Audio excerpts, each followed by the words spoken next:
we are going to the moon. And I'm sure you've heard the rumors. The moon landing hoax? That's right. That the moon landing was fake. The moon landings all were fake. And I was the person who filmed it. You're serious okay. I'm serious. I'm dead serious. Because I only have this certain amount of time with you, and I'll talk about whatever you want. You know, this isn't some type of joke or film within a film thing. Not a joke. Nope. Okay.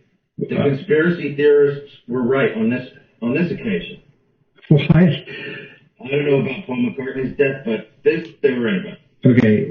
Why in God's name I don't know what they asked you first. Why the hell, if you're telling the truth, why would you do it? Why are you telling me? I mean, what the? Don't you think it's important for people to know the truth? Yeah, yes, certainly. They had a massive fraud, an unparalleled fraud perpetrated against them. They should know.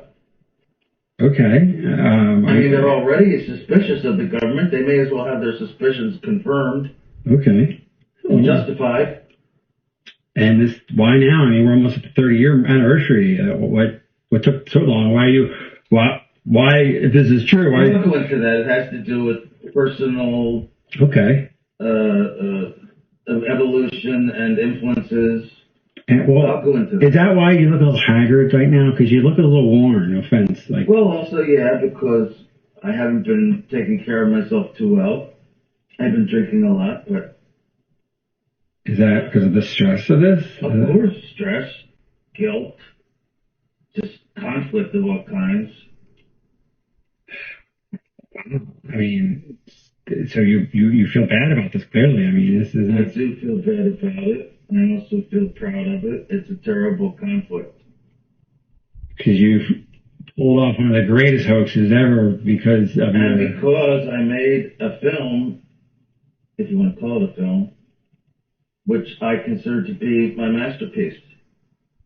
And you can't take credit or even talk about it you are now. I'm hereby taking credit. Right, but you can't actually go out. You're doing, when people see this, you'll be dead. Until 10 years. Right, or 15, yeah.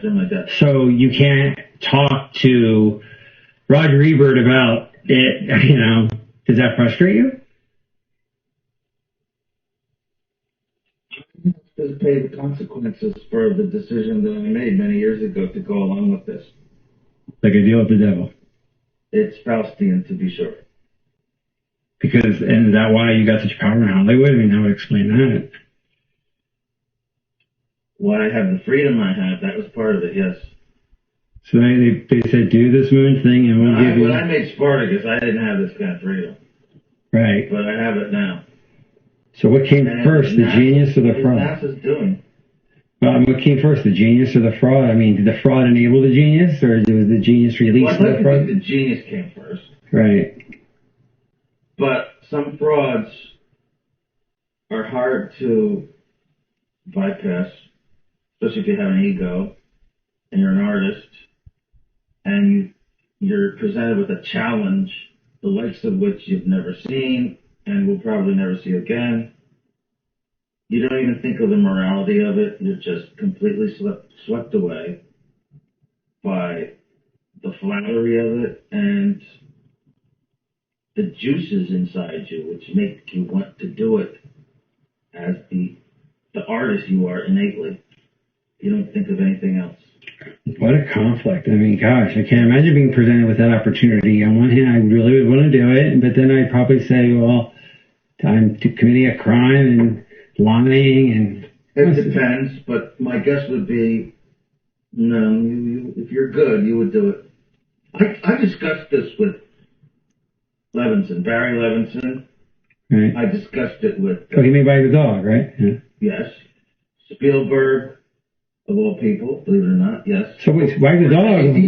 Coppola, Scorsese, even Woody Allen I discussed. There isn't one of them who wouldn't do this. Right. And so Barry Levinson must have been influenced by this whole... He must have known, so that's... By the Dog is about this whole idea.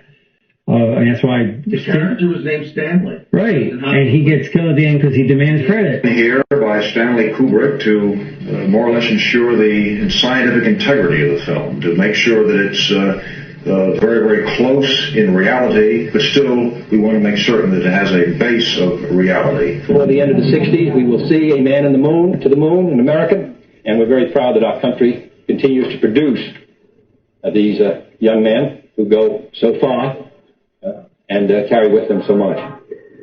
To put people on the moon and with enough fuel to enable them to return safely home to Earth